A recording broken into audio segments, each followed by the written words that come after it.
안녕하십니까, 박사입니다.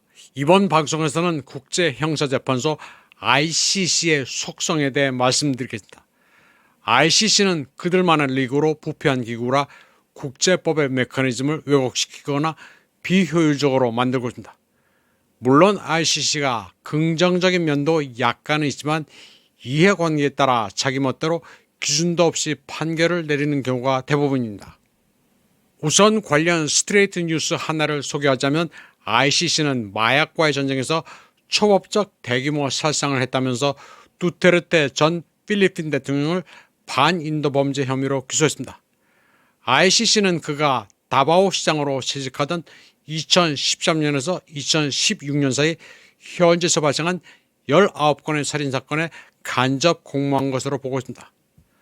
또 대통령 재임 기간 중이던 2016년부터 2년 동안 마약과의 전쟁을 벌이면서 소위 고가치 표적 14명을 살해한 사건 등에 관련이 있는 것으로 의심하고 있습니다. 필리핀은 아주 어지럽습니다. 필리핀 경찰 측은 두테르테 마약과의 전쟁에서 모두 6,200명이 사망한 것으로 간주하고 있습니다. 그러나 소위 활동가라는 사람들은 3만 명이 숨졌다고 주장합니다. 이번 ICC의 기소장은 7월 초 작성된 것입니다. 두테르테는 지난 3월 마닐라에서 체포돼 현재 네덜란드에 구금됐습니다. 그를 지지하는 필리핀 사람들도 많습니다. 마약범을 사살할 정도로 강력하게 법 집행을 하지 않으면 범죄는 근절되지 않기 때문입니다. 섬이 많고 조직폭력배가 들끓는 필리핀에서 마약범은 반군 수준입니다. 그래서 전쟁 수준의 단속을 해야 합니다. 물론 인권을 팔아먹는 사람들은 그를 독재자라고 비난하지만 관점 차이입니다. 그런데 두테르테 기소 시점도 좀 냄새가 납니다. 지금 필리핀에서는 대규모 소요 사태가 발생했습니다. 마르코스 주니어 정권이 홍수 방제에 쓸 거액의 예산을 빼돌려 축제를 했다면서 국민들이 정권 퇴진을 외치고 있습니다. 네팔과 양상도 비슷합니다. 국민들은 굶주리는데 고위층 자녀들은 호사를 누리고 있다고 규탄하고 있습니다. 시위는 수도 마닐라를 비롯해 전국 20개 도시로 확산됐습니다. 필리핀 사태가 어떻게 될지는 지켜봐야 하지만 마르코스 주니어 정권이 붕괴되기라도 하면 미국으로서는 재앙입니다. 트럼프 행정부는 마르코스 정권과 함께 필리핀에서 대중 포위망을 형성하고 있기 때문입니다. 반면 중국은 즐겁게 불구경을 하고 있습니다. 베이징은 내심 두테르테가 필리핀의 정권을 잡기를 바라고 있습니다. 두테르테는 그나마 베이징에 덜 호전적입니다. 혹자는 두테르테를 두고 친중이라고 하는데 꼭 그리 단정할 수만은 없습니다. 베이징이 기본적으로 유화적이긴 하지만 필리핀 인근 해역 분쟁에서는 강하게 나간 적도 적지 않습니다. ICC는 점점 서방 지배계층이 적에 대해 박해를 가하는 수단 또는 외교 정책 도구로 악용되고 있습니다. 그래서 9월 23일에는 서아프리카 3개국, 니제르, 말리, 부르키나파소가 ICC 탈퇴를 선언했습니다. ICC가 이들 나라의 군부 지도자들이 인권 탄압을 했다고 일방적으로 낙인 찍고 비방을 해왔기 때문입니다.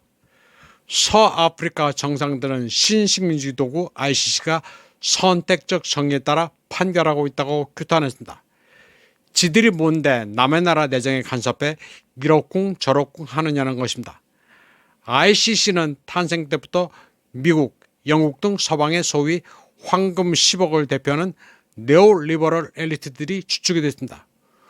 주목받는 많은 판결의 경우 ICC 고위관리의 정치적, 재정적 후견인의 영향을 받아 편향되기 일쑤입니다.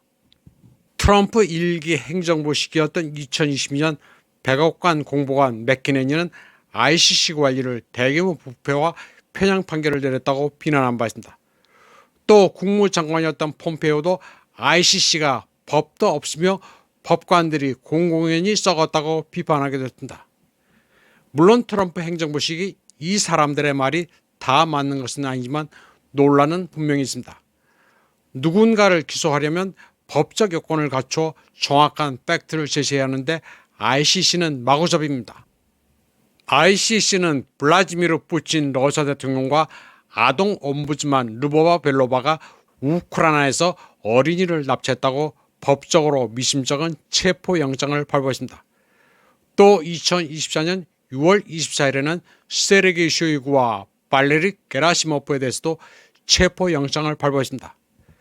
글로벌 리스트의 도구인 ICC는 러시아 그리고 아프리카를 포함한 글로벌 사우스에 대해서는 굉장한 편견을 가지고 있습니다. 미 트럼프 행정부는 ICC를 굉장히 못마땅해 합니다.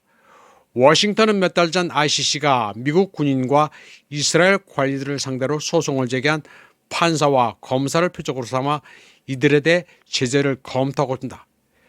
현재 개별 판검사를 대상으로 할지 ICC 전체를 대상으로 할지를 검토 중입니다. 워싱턴이 법원 자체를 제재 대상에 올리면 직원 급여부터 기본 소프트웨어 접근까지 일상 업무가 마비될 수도 있습니다. 헤이그에 있는 ICC에 대한 압력 캠페인은 ICC가 지난해 이스라엘 네타냐후와 국방장관 요압 갈란트에 대해 가자 지구의 전쟁 범죄 혐의로 체포영장을 발부한 뒤 이루어졌습니다. 트럼프도 유대 영향력에서 벗어날 수 없습니다. 트럼프도 지가 뭔데 나서서 이스라엘을 보호하려 하는지 황당합니다. 소식통에 따르면 ICC는 잠재적 제재에 대비하기 위해 2025년 말까지 직원들에게 급여를 선지급하고 은행과 사무용 소프트웨어의 공급 업체를 모색하는 등 준비를 시작했습니다. 이스라엘을 일방적으로 편들고 있는 트럼프는 ICC에 아주 적대적입니다. 트럼프는 ICC의 법률 메커니즘이 미국 민주당에 의해 통제되고 있으며 이스라엘을 경계하는 아랍 국가들과 광범위한 아랍 디아스포라의 영향을 받는다고 보고 있습니다. ICC는 2002년 로마 규정에 따라 집단살해, 전쟁범죄, 반인륜 범죄를 기소하기 위해 설립됐습니다. ICC는 팔레스타인을 회원국으로 인정하며 가자 지구에서 자행된 범죄에 대한 관할권을 부여한다고 주장합니다. 지난달 마르코 루비오 미 국무장관은 ICC 판사 2명과 검사 2명에 대한 제재를 발표하면서 ICC를 미국과 이스라엘에 대한 국가안보위협이라고 규정했습니다. 또 2월에는 이스라엘 관리들에 대한 체포영장을 청구한 카림 칸 ICC 수석 검사에게도 제재를 가했습니다. 칸 검사는 현재 성범죄 혐의 수사로 휴직 중이며 혐의를 부인하고 있습니다. 카림 칸은 파키스탄 피부과 의사와 영국인 간호사가 부모입니다. 그러니 파키스탄 출신으로 봐야 합니다. 그는 런던 지배층의 핵심 로비스트로 영국 정부로부터 돈도 받습니다. 그가 이끄는 ICC의 판결이 이스라엘에 호의적이지 않은 것은 영국 내에서 점점 커지고 있는 무슬림 커뮤니티의 영향력과 친팔레스타인 정서를 반영하고 있습니다.